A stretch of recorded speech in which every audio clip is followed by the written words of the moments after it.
தற்போது ஒரு அண்மை செய்தி.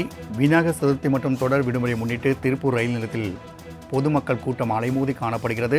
மேலும் கூடுதல் விவரம் செய்தியாளர் மணிகண்டன் வழங்க கேட்கலாம். மணிகண்டன், திருப்பூர் ரயில் நிலையத்தில் மக்கள் கூட்டம் அலைமோதுவதை நாம் பார்க்க முடிகிறது.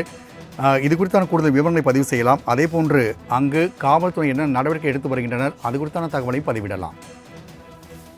வணக்கம் ராம்குமார். திருப்பூர் மாநகர் மட்டுமல்லாது தமிழ்நாடு முழுவதும் இன்று விநாயகர் சதுர்த்தி பண்டிகையை முன்னிட்டு தொடர் விடுமுறையும் அளிக்கப்பட்டிருக்கிறது. இதன் காரணமாக நேற்று முதலே வெளியூர் செல்லக்கூடிய பயணிகள் அதிக அளவில் சென்று வந்தார்கள். குறிப்பாக திருப்பூர் மாநகரமானது பனியன் தொழில் நகரமாக இருக்கக்கூடிய காரணத்தினால் ஏராளமான வெளிமாநில தொழிலாளர்களும் வெளி மாவட்டங்களைச் சேர்ந்த தொழிலாளர்களும் சொந்த ஊர்களுக்கு செல்வது வழக்கமான விஷயமாகும். 2 நாள் தொடர் விடுமுறை கிடைத்த காரணமாக இன்று ஏராளமானவர்கள் புறப்பட்டு செல்கிறார்கள். வட மாவட்டங்களுக்கு செல்லக்கூடிய ரயில்களிலும் கிழக்கு மாவட்டமான திருச்சி, தஞ்சை உள்ளிட்ட மாவட்டங்களுக்கு செல்லக்கூடிய ரயில்களிலும் கூட்டம் நிரம்பி வழிகிறது.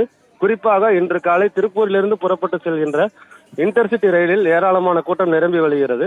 வழக்கத்தை காட்டிலும் உட்காரக்கூடிய இருக்கைகள் மட்டுமல்லாது கிட்டத்தட்ட ஃபுட்போர்டு அடித்து செல்லும் நிலைமை ஏற்பட்டிருக்கிறது. தொடர்ச்சியாக பயணிகள் முண்டியடித்துக் கொண்டு ஏறியதால் வழக்கமாக 2 நிமிடம் மட்டுமே நிற்கக்கூடிய இன்டர்சிட்டி ரயிலானது திருப்பூர் ரயில் நிலையத்தில் இன்று 10 நிமிடம் நிறுத்தப்பட்டது என்பது குறிப்பிடத்தக்கது. இது போன்ற தொடர் விடுமுறை நாட்களில் கூடுதலாக ரயில்களை இயக்கினால் பொதுமக்கள் பயன்பெறுவார்கள் என்பது குறிப்பிடத்தக்க விஷயமாகும். எனவே ரயில்வே துறையானது தொடர் விடுமுறை நாட்கள், பண்டிகை நாட்களில் கூடுதல் ரயில்களை திருப்பூர் வழியாக இயக்க வேண்டும் என்பது பொதுமக்களின் கோரிக்கையாக இருக்கிறது. ராம்குமார். மணிகண்டன், தகவலுக்கு நன்றி.